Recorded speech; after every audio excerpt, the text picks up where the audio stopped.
Hello, this is Wmpyr here to talk about a video that I just saw.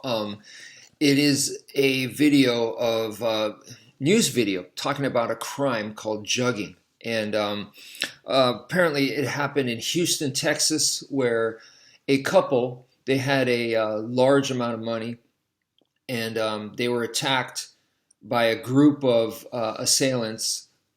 So one person came after their the bag that contained the money, and then there were other people that was waiting in a getaway car of some sort. But those people also came out. So jugging, apparently, it seems like they're just coming after your money. They've been watching you. They know you have money, and they're just trying to snatch that as fast as they can, and then jump in the car and get away as fast as possible. So there's a driver that's waiting.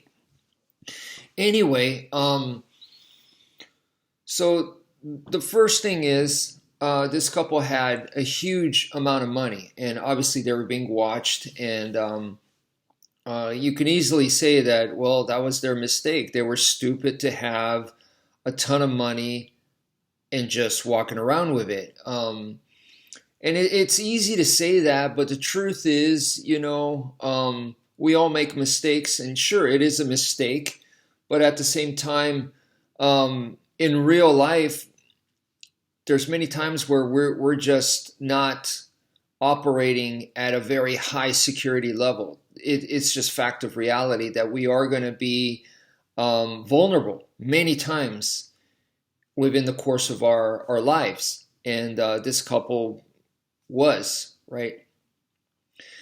And you might go, well, that'll never happen to me. But I mean, unless you're living alone, unless you don't have friends and family, it is impossible to maintain a very high security level and not make yourself vulnerable. It's just not possible, like I said. And if you are alone and you've been doing that, and there were times in my life where I was that way, where I operated at a very, very high security level, but I was alone.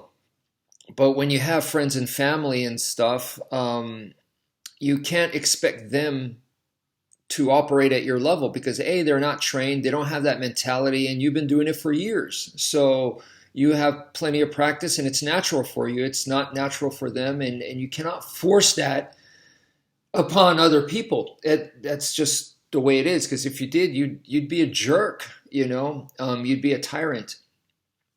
So you just have to accept that when you're with other people, and if you want to be social, you're going to be vulnerable. And that's just the way it is.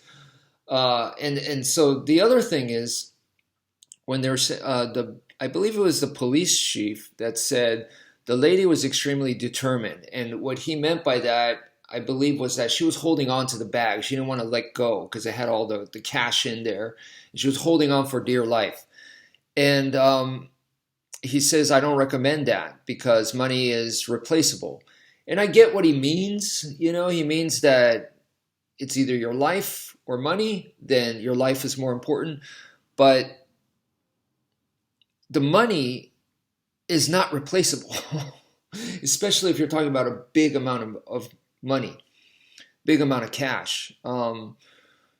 It's difficult to make money. And it's really difficult to make up loss of money as well. So, to say that money is replaceable, it's not replaceable, period. It is a loss that you're going to have to live with.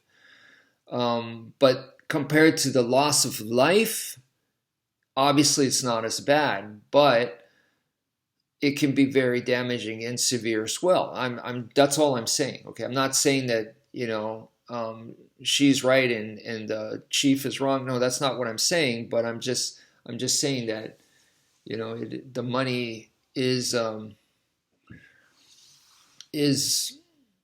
very valuable in that sense because it just doesn't come by that easily. Okay, so that's another point I wanted to say. So I understand that she was holding on for dear life. The husband came out to try to help her. And he was hitting the guy, and then eventually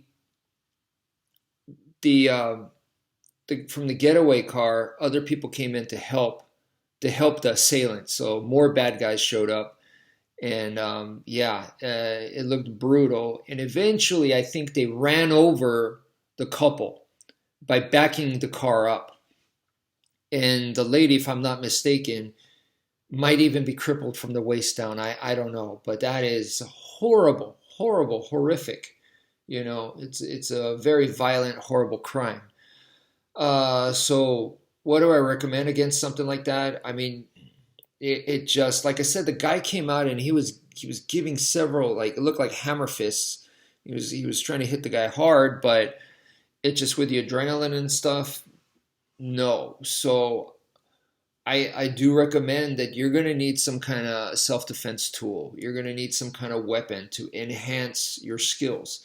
So that being said, weapon skills that we do in martial arts, I think, is the way to go. But the empty hand skills will make your body mechanics really, really good. And it lays a good foundation. Like if you did wrestling or MMA or BJJ or boxing, kickboxing, any of that kind of stuff is going to lay an awesome foundation for you. And obviously those, what I just named, are all combat sports, and they're super hard. Like, you got to be an athlete to do that stuff. If you're not, it would be much, much easier to do other styles that have elements of that. And that's why we have a million different styles in martial arts. And it would be wrong to just say, these are the most effective styles and these other ones are not. No, what's effective is what you're going to be able to do. Can I go into a pro boxing gym and just start training right away? And the answer is no. Can I do that for, like a BJJ team? No. The training's very, very hard and rough. So, no, you can't. And if you can, then my question is, how long can you last? And can you stay injury free? And it's very difficult. But what I'm trying to say is that I believe in a self-defense, real life self-defense case, weapon is the way to go. Tool is the way to go. Self-defense tool, I'm not for attacking or murdering the other person. I'm not in it for violent. I am in it for self-defense, though. So in that case, I believe a tool can really, really help you out. And that being said, like I said, the empty hand stuff, also extremely, extremely valuable. It'll get you in shape. It'll get you in, the mentality and the techniques and body mechanics, once again, that will transfer over to weapons. So I do recommend that. So those are kind of my 2 cents. That's it for now. Thank you for viewing, and take care, folks.